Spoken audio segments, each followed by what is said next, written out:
Before we restart, shout out to Giuseppe that claimed Napoli is going to win the Scudetto this season.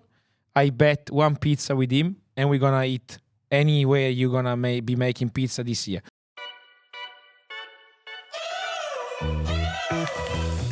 Ciao a tutti, welcome to a new episode of Chef to Chef by Aura Marketing. My name is Marco Petta, and for the first time, I'll be your host for this fantastic podcast. I'm hosting a hosted podcast at Radio Italiana 531. And today we have, for this special occasion, I can say flower technician, I can say the biggest AC Milan fan of Adelaide, maybe. Yeah. Enrico Sgarbossa, welcome. Good morning, everyone. Thank you, Marco and Giuseppe, of course, to having me here. The first podcast of Chef to Chef.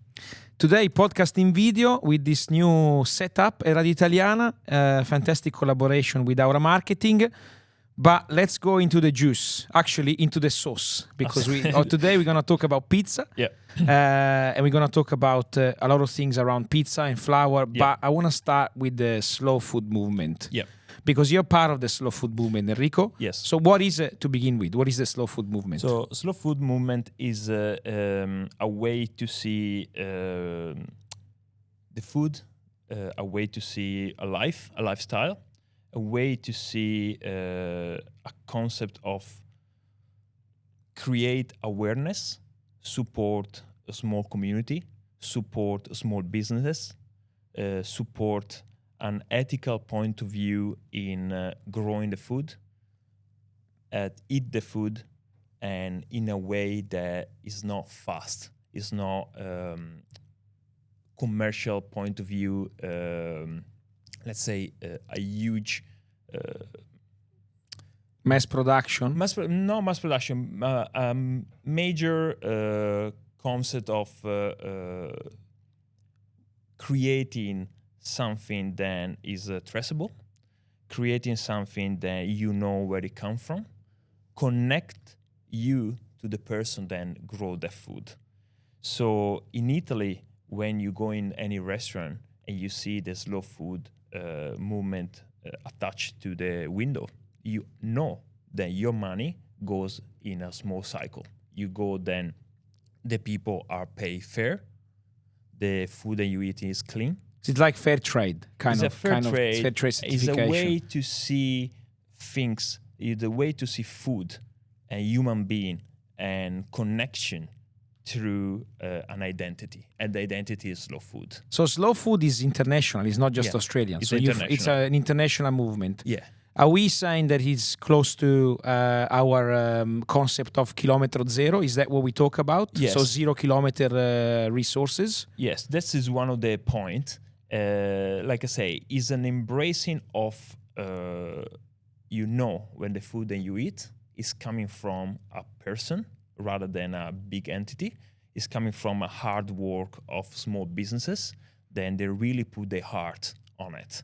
So most of the time, kilometer zero means then we avoid then the food is production here, is packaging there, is coming back here, and we don't know the origin of the product, you don't know who is growing it, you don't know anything about it. So kilometer zero give you the sense of, I know exactly the person then growing that. For example, where I work at the moment, I have next door Tony Scarfo or Scarfo Organics. I go there and pick it up myself, the veggie, every Friday. I call him, say, Tony, what do you have this week? And tell me, Enrico, this is what I have. And you make a menu based on what you can Yes. pick up. So it's very seasonal, I guess. It's very seasonal, but also it gives me a weight on my shoulder, because whatever he produce, I need to try my best to make something out of it. So it is a responsibility, for a chef, for a person and cook, So that's why I really care, I really love, I really embrace the slow food movement. So how did you become involved?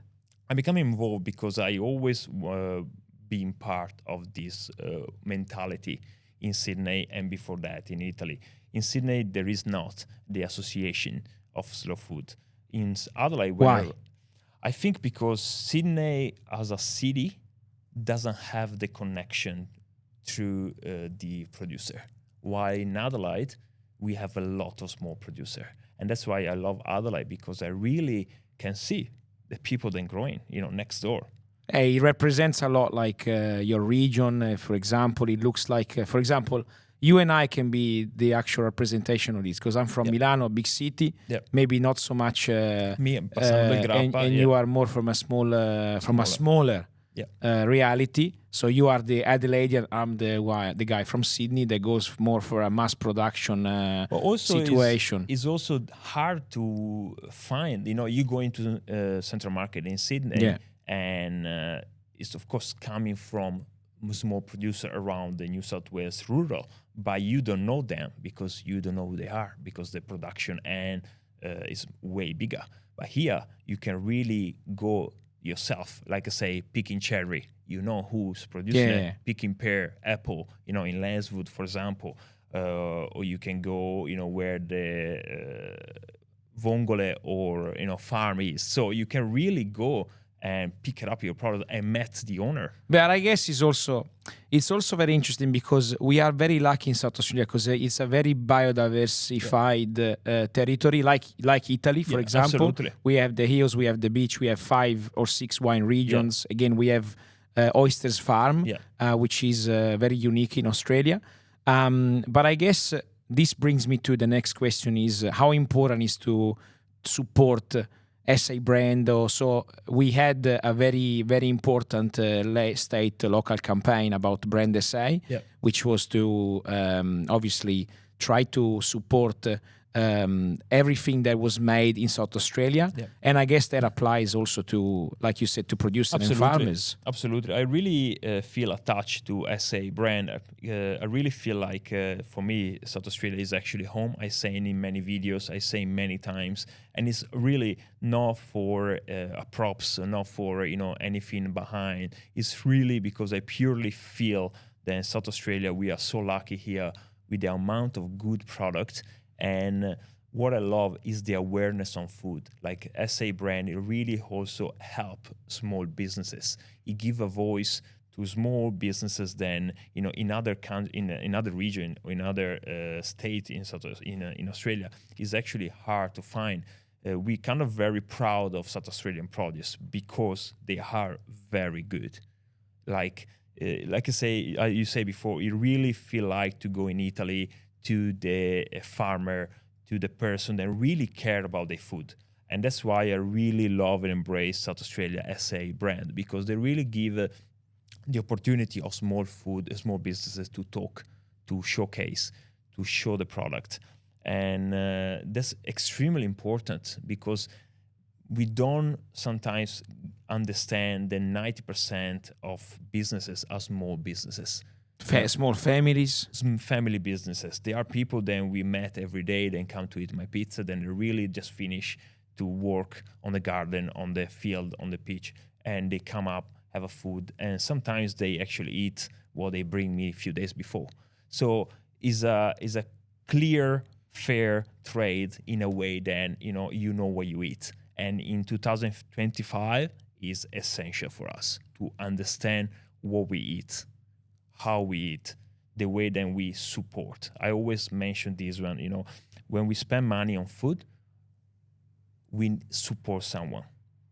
So it's better to support a small business or a small family than a mass producer or a big corporation in the end. Absolutely. Because you make first you make an impact for your state. But second of all, speaking about impact, your idea about, I guess one of the many things that you do, you said you shop locally, but you also introduced a zero waste kind of approach to what you do. So as we said, you're a flower technician, which is not an evolution of a pizza maker. That's not what that means. It's not a fancier way. Or if we say, someone that makes video, now we call them content creator, it's not the same thing. It's not just a fancier way of saying what you do. It's an actual role. There's an actual specific thing that you do. But before we get into that, what do you do when you mean what does it mean to have zero waste? Zero waste of what? Zero waste is started as you mentioned. I'm a flower technician, means consulting and helping others in a way or another. when I consult many pizzeria to be open or already opened, I notice one thing is the amount of pizza dough that is being thrown on the bin in the end of the service.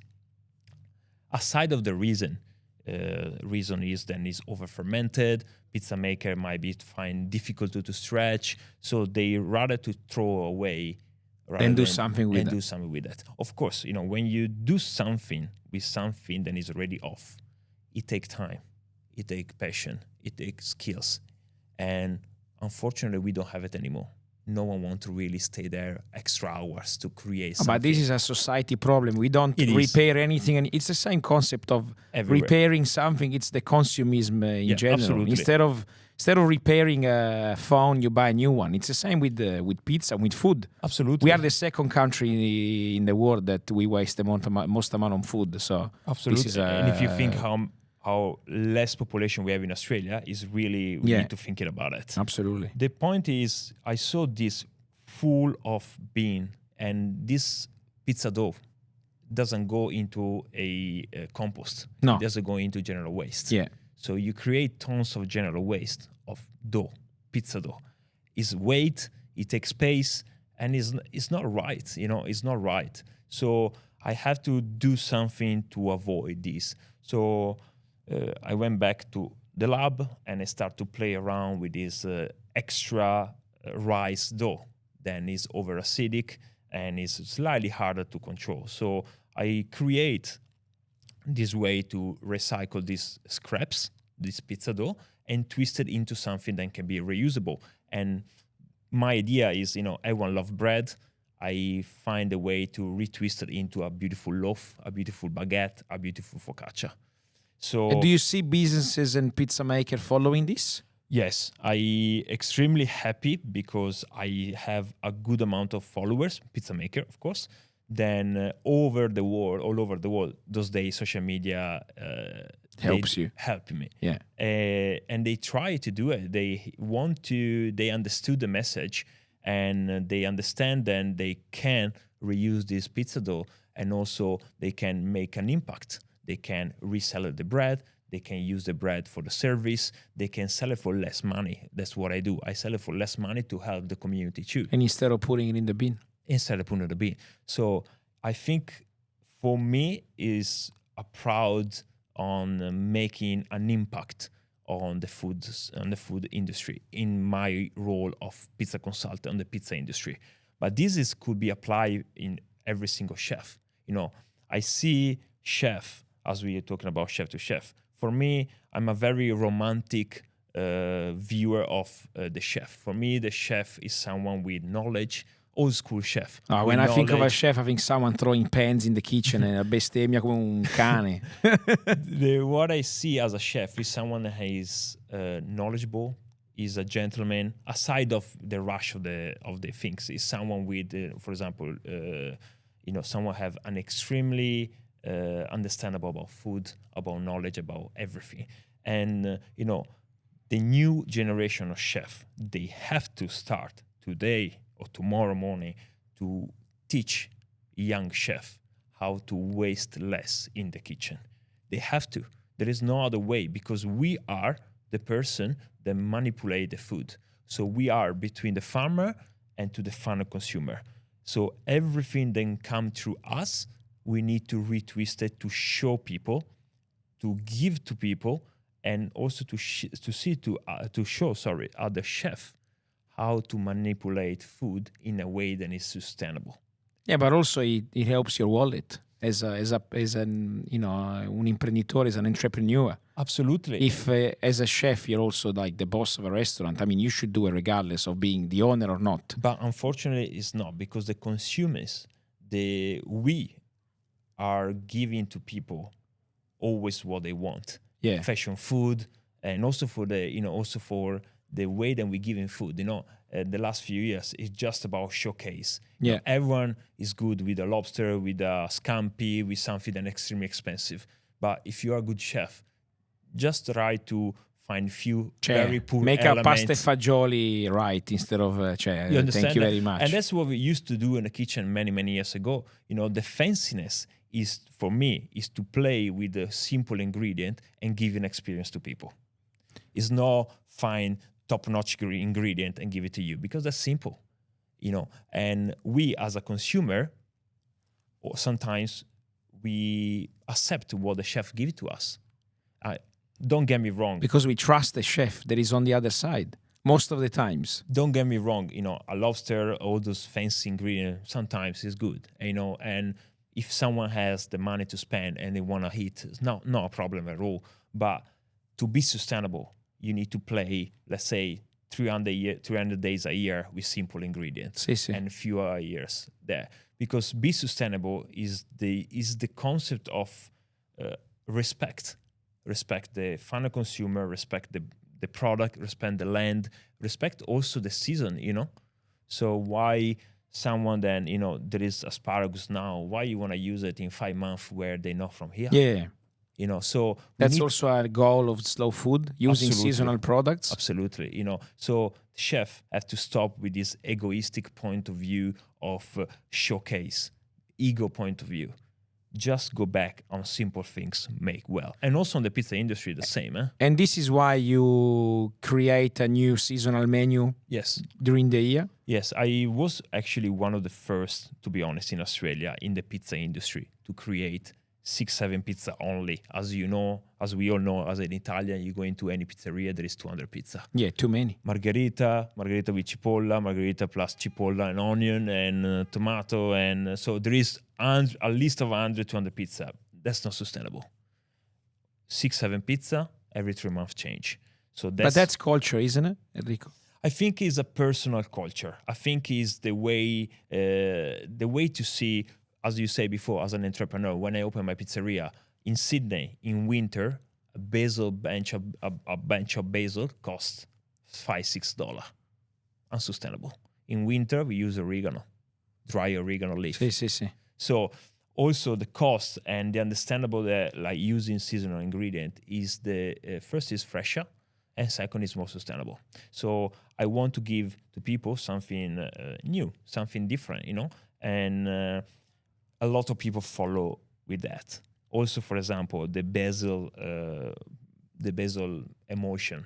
I started in 2015-16 in the pizza, as traditionally a lot of people put still basil leaf, but they become black straight away on the pizza. So instead of that, I blend basil with oil, a little bit of vinegar, whatever, and it stays fresh all the time, and it's green. So you know how much money I save on that, because, like I said, I don't like to waste product if it's not fresh 100%. Speaking of pizza, and you brought us to Italy with the 200,000 pizzas we have on the menu. How is pizza evolving? And I guess from La Regina Margherita and that story, which I still think it's not really factual. I don't know, it hasn't been confirmed.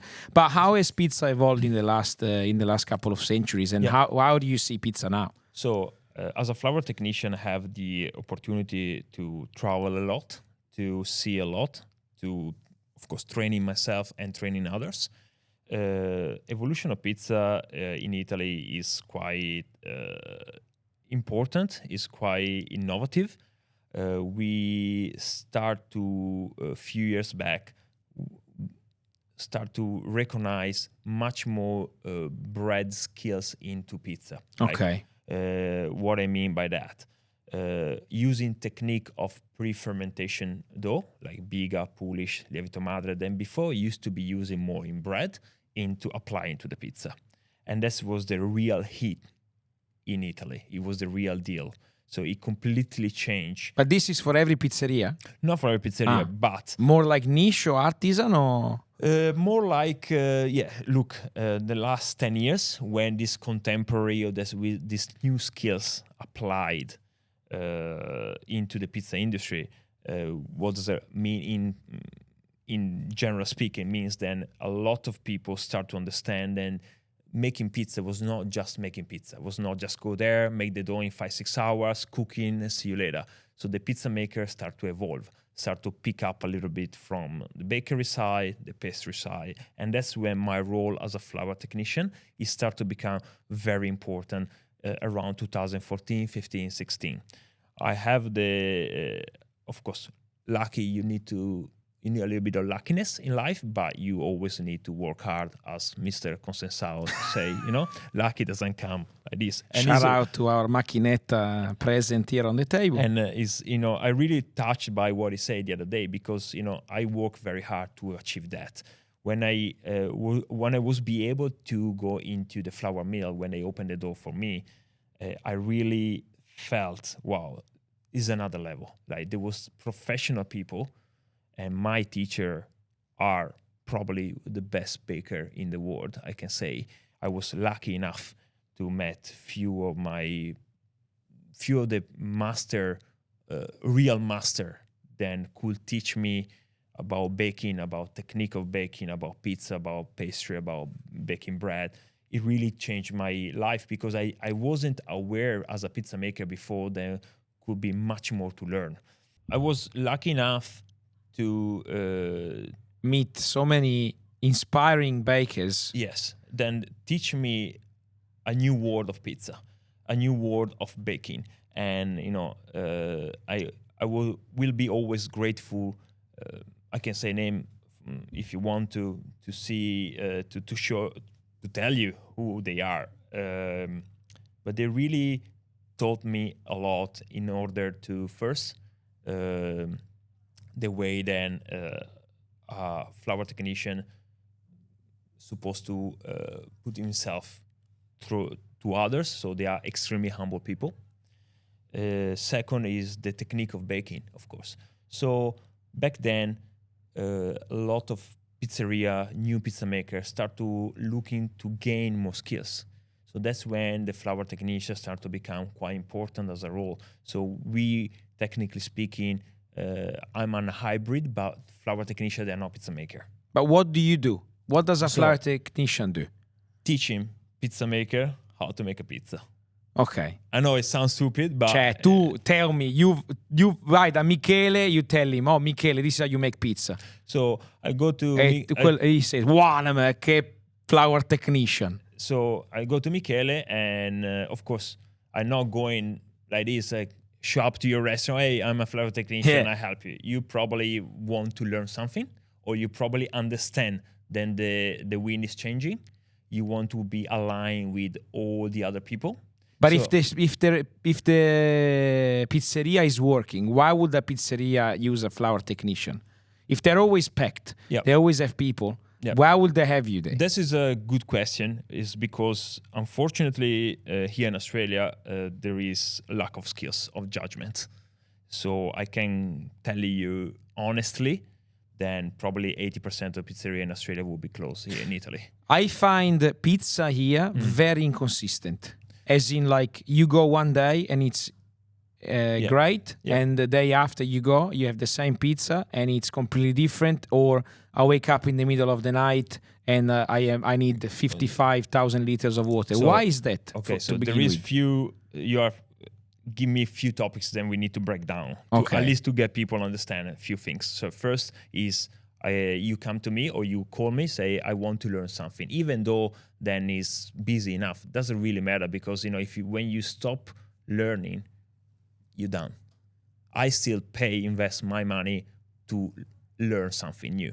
Then even then I know, but I want to see what others does. So someone come and say, I want to do this product, because of course we know burn knowing everything, every single field. So they most likely they see something in social media and say, I want to do that, but I don't know what to do. They try a few times, they see that the product is not right. So they call me and say, Enrico, can you help me to achieve this? Okay, so I go there and we do some trial until then he's happy and he understands what to do. And this apply in every single style of pizza. Roma style, gluten-free, pizza impala, pizza by the slice, Neapoletana, contemporary, and that's what a flour technician do. So create the best product, of course, in this case with the flour that I work with the flour mill that I work with, for you to be happy and to understand. So we give you a knowledge to how to remake that product with your time with your space, because this is important. I think is to do one pizza for social media, looking good. I think is to remade everything for scale up of 1,000, 100,000, and that's the real deal. That's where people pay money to get the same consistency every day. It's very hard because people doesn't have a knowledge about dough, how the flours work, and second, there is not enough skills pizza maker. Do you talk to your dough? I massage him. Yeah. So basically, there is not enough skilled pizza maker to understand how things change and how you can overcome the problem. And this is in Australia. This is what you notice with your experience. Yeah. There is, I can say there is people then pizzeria, then they do 200-300 pizza a day, and you technically speaking see the dough is a disaster. But do you think it's because the consumer also needs to be trained? Of course. And needs to understand, of course. How that's what pizza is supposed to be? That's what I've been doing since 2014 when I started training people. When you create awareness in everything, when you create awareness and people understand, people will, after that, change their perspective and change the perception of what is good, what is not. For pizza, for example, burn pizza is burn. You cannot tell me that burn is good. If you go in a restaurant and they give you a burn steak, you will say, fuck, this burn. I don't want to. No. But for pizza, that's what we do in Italy. No, it's not like that. Ma non è vero. A burn is burn.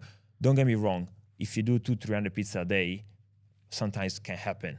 But if you're good enough, you throw it away or you put it on the side. Okay?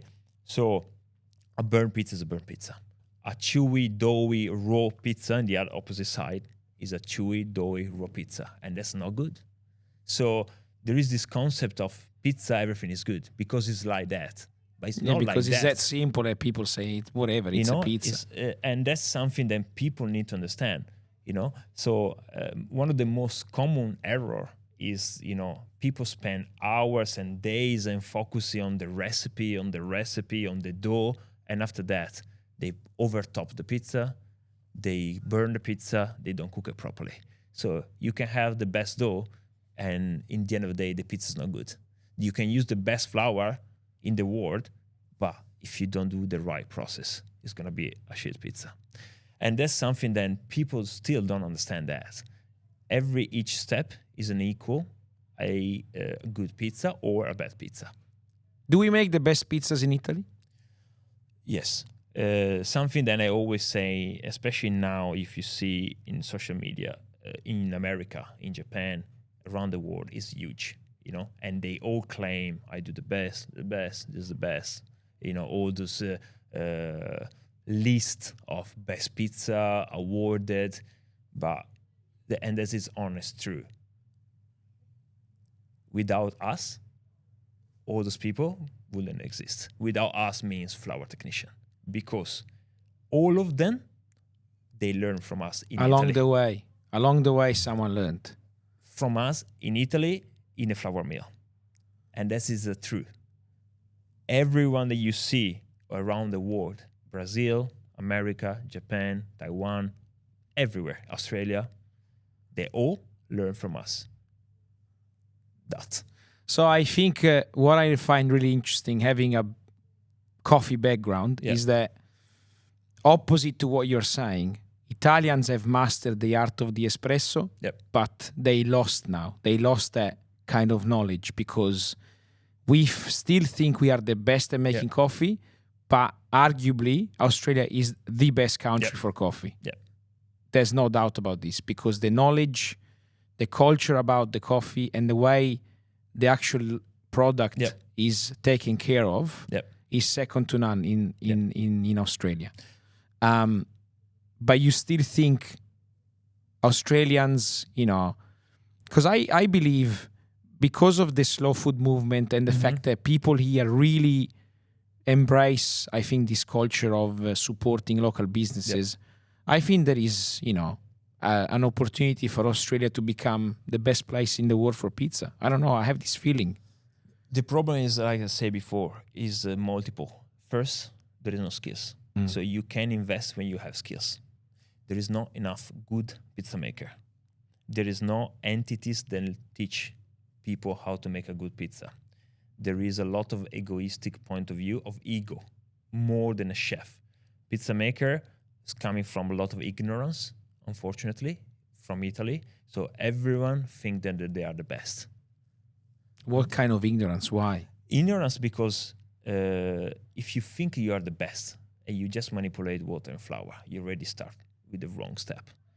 When you come in with an humble point of view of learning, you can debate with me or with every single person. You know, I could say honestly that I'm probably one of the most knowledgeable person in Australia for pizza, but I don't say. You never see me or in my social say I'm the best, never. Even though I can say that because I study for years. And if you know that my teachers, like I said before, Pier Giorgio Giorilli, Alberto Campagnolo, Valerio Valle, and hundred of others people, then they are the top in Italy. You know, Nicola Demo, one of the leader of flower technician in Italy for Cinque Stagioni. So all those people pass me through knowledge and pass me through also the way to stay humble. And that's when the best people in every single work, they're always the most humble one. But I want to understand what's happening with this pistachio and mortadella and buffalo mozzarella everywhere. All I see on Instagram is pistachio, mortadella, and buffalo mozzarella everywhere. What's going on? I want to know the guy or the lady or whatever that day said, oh, you should combine this, and that and make this. You can only see pistachios these days. What I can say, O pistachio. I know. Look, This is R-rated. They call it gourmet or fine dining or contemporary. That's bullshit. Like you bring 3 elements, then always been on Italian kitchen. We eat in mortadella for the last centuries. Here become the new prosciutto, apparently. Ma sì, it's like they invented mortadella the other day. Yeah. But even in Italy, in Italy, fine dining, or they call themselves gourmet pizzeria, and they say pistachio burrata mortadella is gourmet. And that's when I told you before about ignorance. Like, come on, guys. What is gourmet about 3 ingredients that we have in a sandwich for the last 100 years anyway? What's a gourmet pizza for you then? So gourmet pizza is, for me, of course, we have different interpretation of.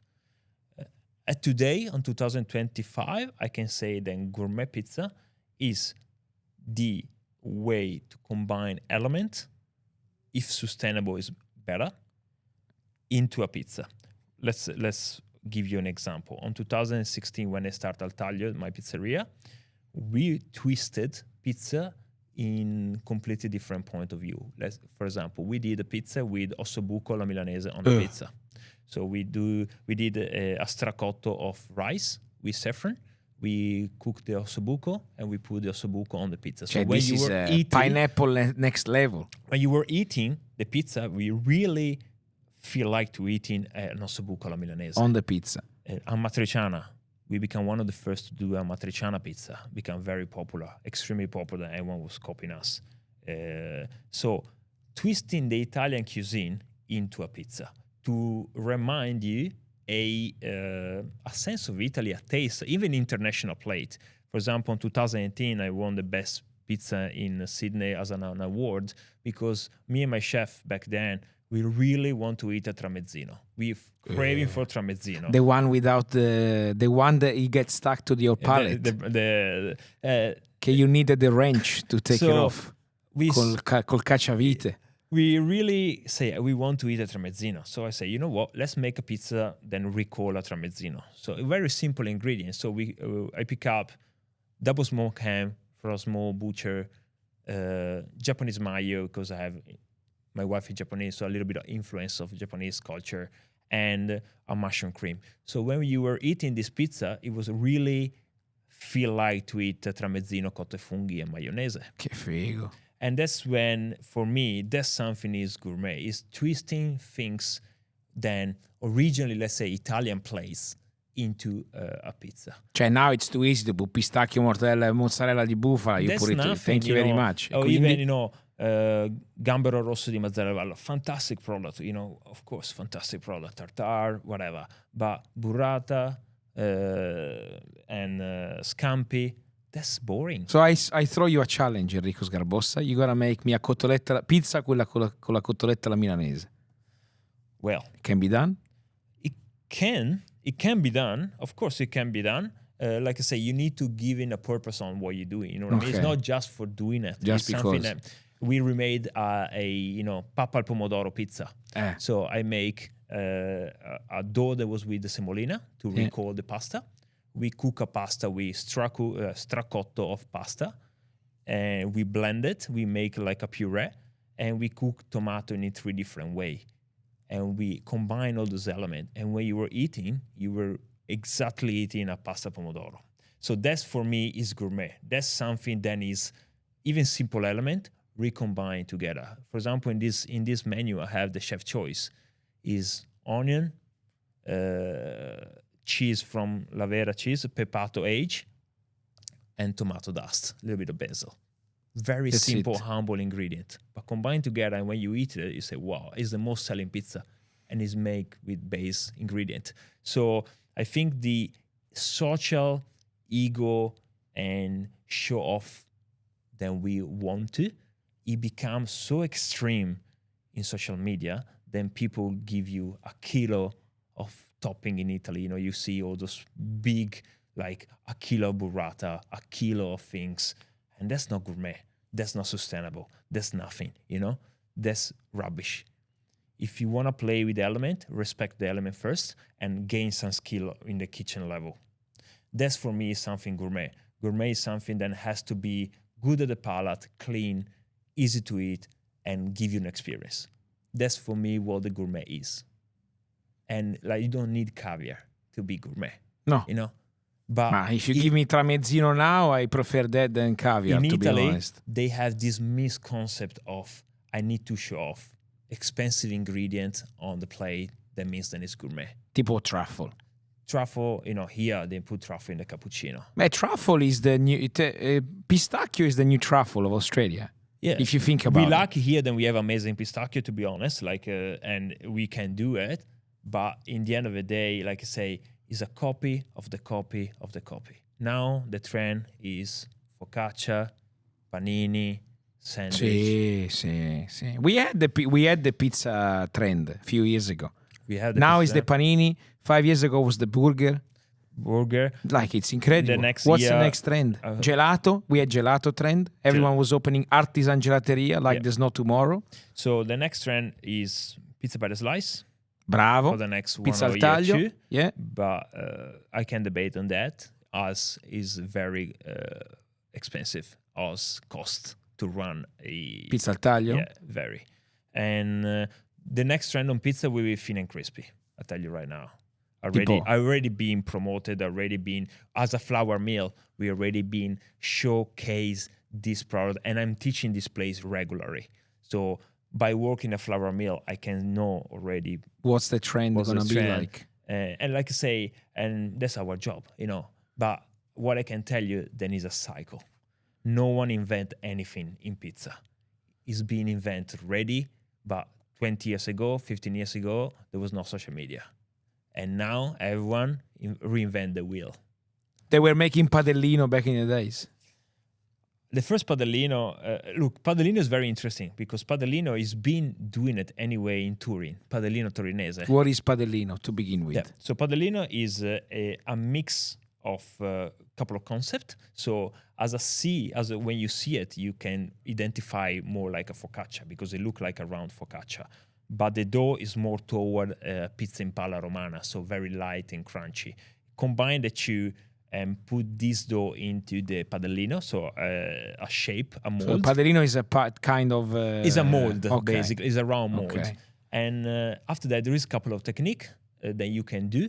So you can raise in the padellino into the mold, or you can stretch it and re-put it into the mold to finish the fermentation. And after you par back it, you take it out, and after that, when you need it, you refinish it in the oven. So it's a double cooking, and is extremely light, crunchy on the top, very light and melting bite on. And that's is like I say, technically speaking, is a pizza impala round, but stretch into a padellino, let's say. So there is different way to see it. But in Turin, the padellino torinese has been there for many, many years. In Sicily, they cook pizza or they even focaccia into padellino. So it's something that is just see it in a modern key, but all the product we see is already there. The Biga, the Polish, they are pre-ferment. There's been making in the bread industry for centuries, you know? So, but here, everyone claims that they are the new trend. They have the new, they all discover, like say, all they reinvent the wheel. And that's when I say the ignorance and the egoistic point of view. Ma no, but for me it's about pizza al taglio, for example. It's the new trend. So I walk around now, there's pizza al taglio everywhere, like they invented the wheel. I remember being in Piombino, which is the little town close to Livorno, with my mother. We used to go to the beach. After the beach, we used to go to this little bakery, this little shop. This frame is probably bigger than the shop. There used to be pizza al taglio e la cecina, che è la focaccia di ceci. That's it. And simple ingredients, instead of making everything complicated. And that's it. And this was 30 years ago. Focaccia, pizza in teglia del panettiere, we call the bakery, is used to all of them, like used to be all the time, and used to be a part of our Italian culture. Sì. If you were going down to Rome, they was doing more anhydrated focaccia or pizza, and they used to do this pizza in teglia romana, very crunchy, light, long, a meter or 2 meter long. The evolution was a pizza in palla romana, how we see it now, or pizza in teglia, how we see it now, as we all in Australia and all the world see Bonci through Netflix. So we all get inspired of this wave of making teglia romana. But it's always been there. It's always been doing it for. Why we were not doing it before, do you think? Because there was no skills. Because to make it, you need skills. Skills in terms of understanding the dough, using the right flour, using the correct method of fermentation. And before, knowledge was limited in Italy. Like, pizza industry really changed 10, 12 years ago. Before that, I remember when I started making pizza, I was saying to my mom, I want to do pizza because I love it. In Italy, many families will say, oh my goodness, pizza maker is like pizzaiolo. Is one of the worst job that you can go. It wasn't, especially because I'm 87, I don't know how old are you, but I hit the wave that every single parent want to see the son or the daughter with a degree. Yeah. If you were going to work, you were a failure of the family. And everyone want to have the piece of paper, because normal job, it wasn't not considered in Italy. No, you need to have a degree in something, otherwise you're not going to have a future. Yes and no, because now we see the entrepreneur can have, having a degree or master degree in something. Pizza maker was seen as a very humble job. I remember on 2013-14 when the flour mill gave me the chef jacket for a pizza maker, for doing actually pizza, people was laughing at me and say, you're not a chef, why you put a chef jacket? Today, every single pizza maker, even then I started yesterday to make pizza, they have a chef jacket on. So with this wave of learning, people start to understand, then a new concept of pizza was coming up, baking technique, and people want to know more. And that's when making hard product, technically speaking, you need the skills, and not many had it.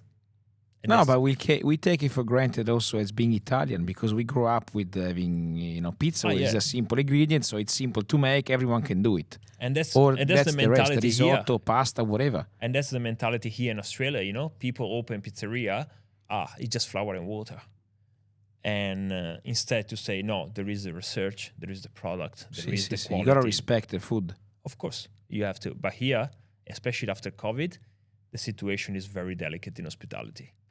A lot of chefs, that's why pizzas become very popular, because as a businessman, a lot of famous chefs start to go toward the pizza, not because they're very passionate about it, but because it make more margin. Yeah. And that's the reality. And I know for a fact that many chefs open pizzeria not because they really love pizza. Yeah, everyone loves to make pizza at home with a wood fire, with a mini oven, but that's another point of view. People, chefs become owner of pizzerias because they want to make more money. And that's what I always ask to chef. Why you open a pizzeria? You're a chef, open a restaurant. I don't have nothing against chef opening a pizzeria, don't get me wrong.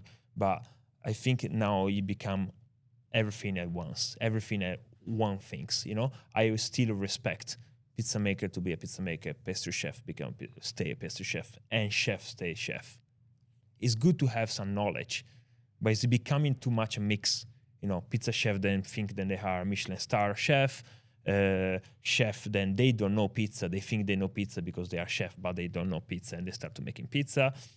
And that's something that is a debatable point of view. So why people open pizza bar? Yeah. Pizza bar or pizzeria? Pizza bar. Pizzeria. They keep opening without having skillful people. So I keep receiving phone call.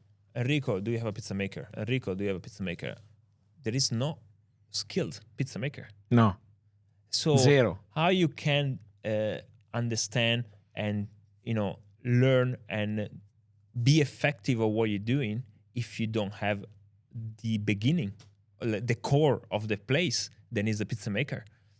And the pizza maker is, like I say, we still have a lot of pizza maker that doesn't know a lot about pizza itself. They know how to stretch amazingly, but they don't know how to make pizza. So, and this is a big problem because you keep creating, opening, but you don't open a quality place. You don't open a quality pizza. You keep open average food, average pizza, and targeting or claiming through marketing. Claiming through marketing. The beasts of marketing. That is the best. And when one person, two person, three people, four people say is the best, that's become the best. So do you believe in the concept pizza bella, pizza buona? So good looking pizza is a good pizza to eat? No, absolutely. The pizza has to be eaten. And that's the major problem on 2024-25. We eat with our eyes. On social media. Esatto. Yeah. Because even the topping, sometimes when you see those toppings on, but after you eat it and say, fuck, that's not good. So good looking pizza is absolutely not equal a good pizza. For example, you want to know why contemporary Neapoletana with a big crust is very popular here in Australia, because people think that if you know how to achieve that big crust, you are a good pizza maker. If you do a thin and crispy, then technically speaking, for the perception is easy, you're average. And that's blow-minded, because that's why people, they ever want to try to do this pizza, this contemporary, not because they might like the pizza itself. Because it looks good. Because it sells on likes and views. But when you eat it, it might be a rubber because it's very heavy. Yeah. It might be chewy because it's not cooked well. Yeah. So what's the point to do a product that is hard to manage unless you have skills? Because why it's hard to manage? Because inside this dough, in 1 kilo of flour, there is an amount of water that is quite high, 700 ml, 800 ml. So it's very easy to break. It's very hard to manage, as it's a very watery dough. So you need to have skills to do it. But the process along the way to make a good pizza is much more, not complicated. You need to be careful.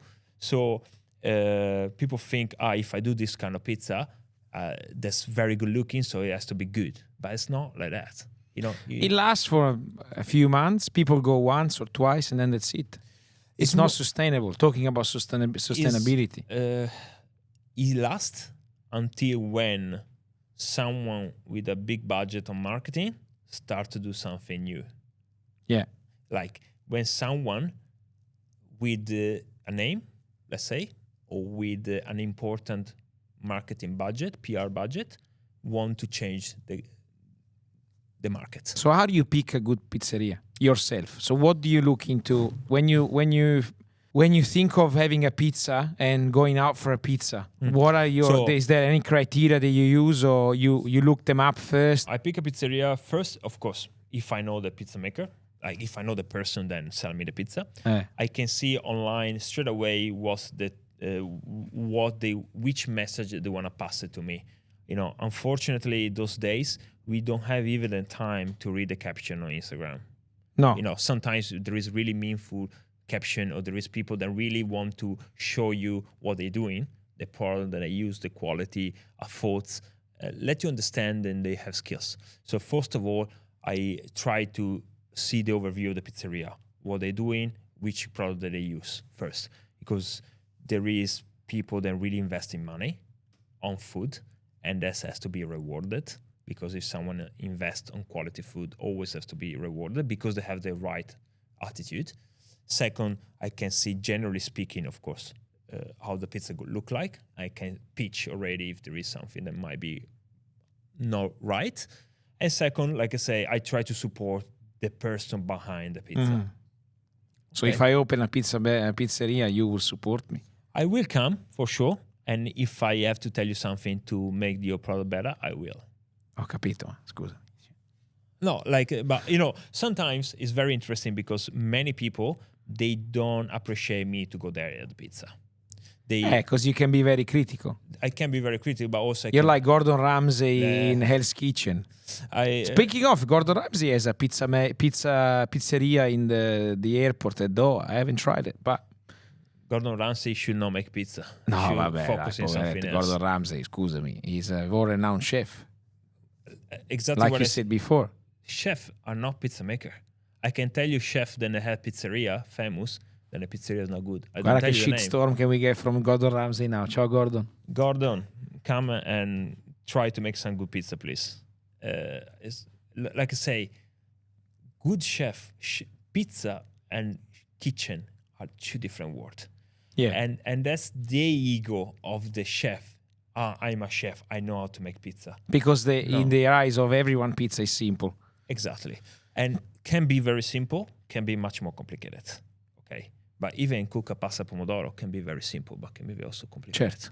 So chef, like I said before, chef, be a chef. I have chef in Sydney, famous chef, then they do the private course with me.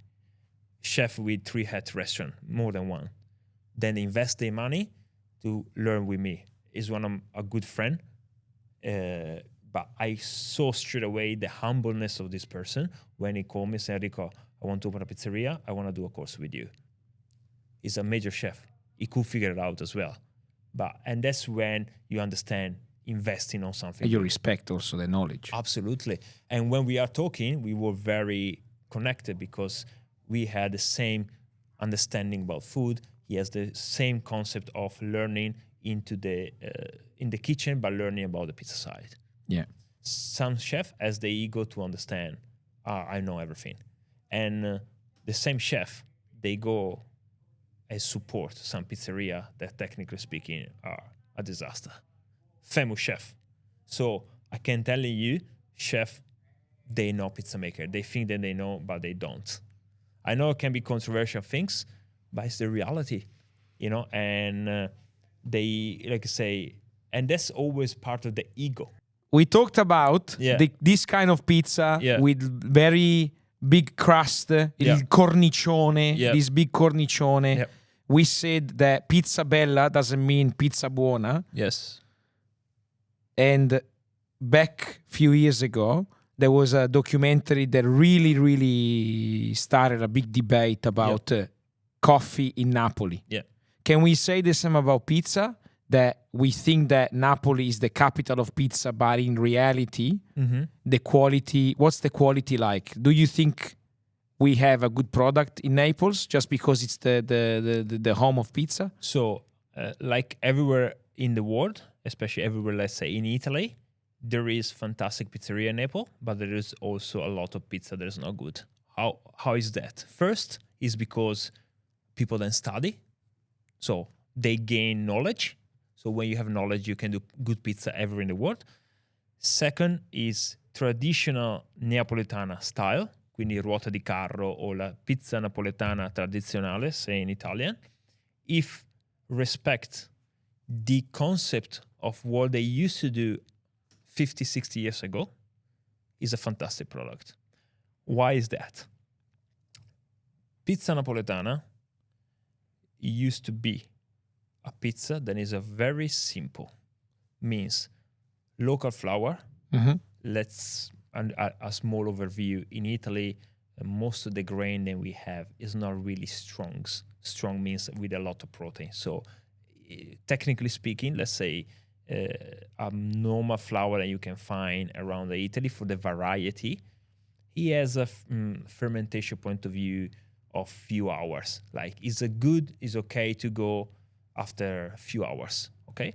So making a dough in the morning for night, respecting the fermentation with the right flour, cooking and not at 500 degrees, but a little bit less, is a fantastic product. And I really like the real authentic Neapoletana style made with knowledge applied at 2025. So there is fantastic pizzeria in Naples, then they do a fantastic product. The melting point of view of the pizza, easy to digest. So like I say, skills is everything. But 50 years ago, without skills, without knowing, they were doing something that was good for that back in the day. After that, when people without skills try to do things, that's when it become a disaster. And that's from few years, Naples or down south, you could not really find a great pizza as probably the north of Italy, because the north of Italy was already start to teaching people through the flour mill about how to make a good pizza. South of Italy understood that, even though, the proud and they have good pizza maker leader of South of Italy, they understood that, they study, they create a product, then is a fantastic product. So there is good pizza everywhere around Italy. There is shit pizza everywhere around Italy. So the concept of Da Michele, for example, there is one of the most famous pizzeria in the world. I've been. It's actually quite thin. It's very large. Yeah. It's a very traditional style pizza. If you apply the concept with the right fermentation point of view or the right respecting the method, I think, and I'm quite sure, I couldn't tell you because I couldn't be there 50 years ago, but I can tell you that probably would be a very good pizza for the day. When you start to hearing something and you think that you know everything and you play without having skills, that's when disaster is gonna come up. And that's what is technically speaking. So if you do things respecting knowledge and respecting the products and knowing what you're doing, I'm 100% sure that the pizza will be good. It doesn't matter where you are. It doesn't matter where you are. Now I'm going to ask you a question that I've thought of in the last few years, because you touched on it a little bit before, but all these places in Australia and pizzeria, they get recognized with top 50 or best pizza in this and that. What do you think of those awards? Because this applies also to restaurants. Like, personally, I see some pizzeria, or not just pizzeria, I see some places get recognized. For example, 10 years ago, the best pizza in Adelaide was a pub. I cannot believe that 10 years ago, because there were a lot of good pizzeria around Adelaide, I remember, in my opinion, not from a technical point of view, but based on a taste point of view, I couldn't believe that a pub, with all due respect, could win an award as best pizza in Adelaide. What do you think of these awards, and should we believe in them? Okay, so it's an interesting question, because there is two sides of me. And you won an award. I don't know, few. More I than mean, few. you talked about one before, but more than few. So I don't want to say one list is better than another. I don't want to say that. On 2016, 17, 18, 19, I won the award of Gambero Rosso. Then, so far, I can say that is one of the most respectful lists in Italy. Okay, it's something that people really looking forward. And for me, it was extremely proudness to receive an award from Italy. I feed the people, they judge, and I think it was well deserved for my background as a flower technician. Now, I don't say then all the lists are good or all the lists are bad. I just want try to be neutral as much as possible, saying I'm sure that some people inside here, they have skills to be there and they deserve to be there. But Some other, probably not. Well, you say I don't. You know, Ma io se I say, no one is gonna come with a pizza alla pala e ve la tira in faccia. Cioè. Look, it's a marketing thing or not? I think, frankly speaking, then sponsor might help you in one way or another. You're being very politically correct. I have to. Enrico, I have to say, it's nearly lunchtime, and you between tramezzini, pizza alla pala, padellino, mortadella, pistacchio, mozzarella di bufala, I'm very hungry. Yeah. Thank you for being on Chef to Chef once again. Thank you for having me here, hosting me. It's a fantastic opportunity for me to explain what I'm doing, what my vision, and what's basically is the way that I see pizza, the future of pizza, the present of pizza. And I just last things before we go, I'm quite involved with helping children at the moment that most need right now. So if you guys are, I believe that whoever is connected with food, see starving kids is something that is not acceptable anymore in 2025. So if you guys, everyone that listen this or watching this podcast, please donate. There is a link in my page. The one that I support personally are great people that at the moment are helping a lot of children and they don't have food. So please donate because it's an important thing, especially for food lovers and for everyone, to be honest. But we understand how important is food, and we understand also that no one should be starving in 2025. Absolutely not. No, thank you very much, and thank you again for having me here. Grazie Enrico. Prego. Ciao.